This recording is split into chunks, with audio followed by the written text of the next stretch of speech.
many tech startups wait for the day Google comes knocking, but mobile social network Path reportedly turned down a $100 million offer from the search engine giant. The self-proclaimed private networks limits users to 50 friends and is available on the iPhone and the web. Path released version 1.5 of its service today, which includes the ability to connect and share with Facebook friends. Co-founder and CEO Dave Morin joins us now, and you were also a former platform manager at Facebook, we should say. It's good to be here. Thanks for joining us. So Facebook's already got 500 million users and actually lets you create lists that limit the amount of friends you're sharing certain information with. So why do we need another social network?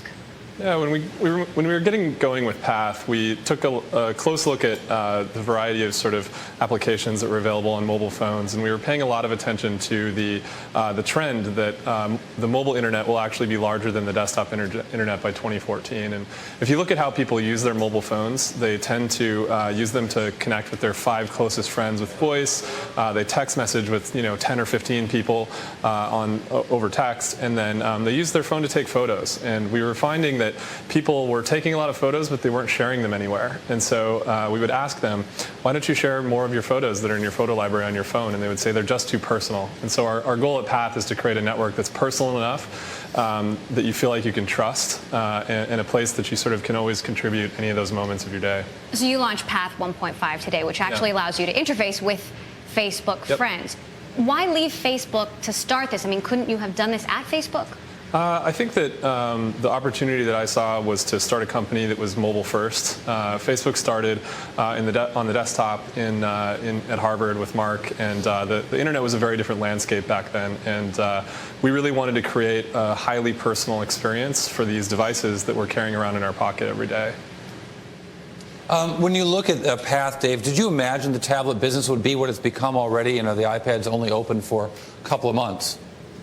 I think that we thought that the tablet business would become huge, and it's been amazing to actually see how far it's come. I mean, I think between tablets and both tablets and Android, we're seeing growth that's sort of unprecedented. I mean, I think if you look at just the growth of the iOS in general, it's it's the fastest growing internet platform in history. And so I think that the opportunity here has barely just begun. In the world of social media, obviously Facebook has captured such a dominant share of a market that didn't exist before. We see the same thing happening with the iPad. From a development standpoint, what do you guys do about that? Do you need to think about what's happening with the Zoom, what's happening with all the Android platform devices? Obviously, you've got to focus on the iPad and the iPhone. How do you allocate your development resources? Do you try to pick a winner, or do you try to be there for everyone and spend a lot of money on things that aren't going to go anywhere? To us at Path, we're really focused on design and quality, and so starting with the iPhone was the first thing for us. We can really build a high-quality experience there, and as far as looking beyond the iOS ecosystem, I think that Android is obviously growing incredibly fast, and there's some new up-and-coming players like Microsoft and Nokia working together, and as well as the BlackBerry is still a very important part of people's everyday lives, especially for deeply private sharing. And so to us, being ubiquitous across all of these platforms is part of our mission, given that we're trying to connect close friends and close groups of people together. So once and for all, did you pass on a $100 million offer from Google? I wish I could comment. Why wouldn't you want to?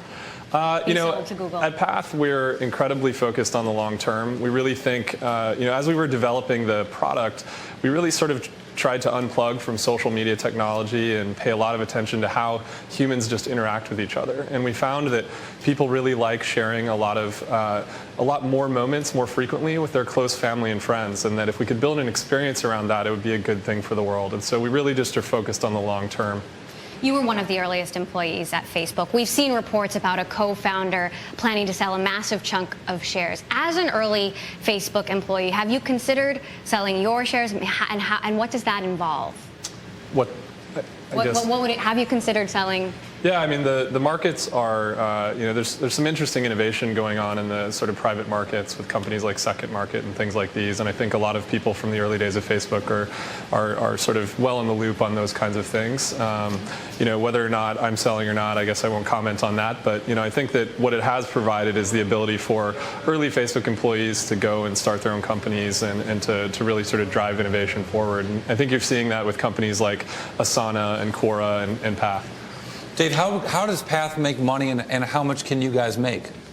So today we just rolled out version 1.5 of Path, and with that we've launched a new feature we call Lenses. And Lenses really help you express yourself more personally through the photos and videos that you take. You can filter them to be black and white. You can create an old film version of one of your videos, things like that. And we've released both free ones and premium ones. And so really what we're looking to do with this sort of beginning is to monetize and to make money by selling people different versions of ways to express themselves, much like fashion brands sell different types of clothes to help people express themselves in that way. And so we think that there's actually a fairly large market in virtual goods that help people express themselves more authentically and more personally. And so that's sort of where we're starting, but it's an experiment to begin with.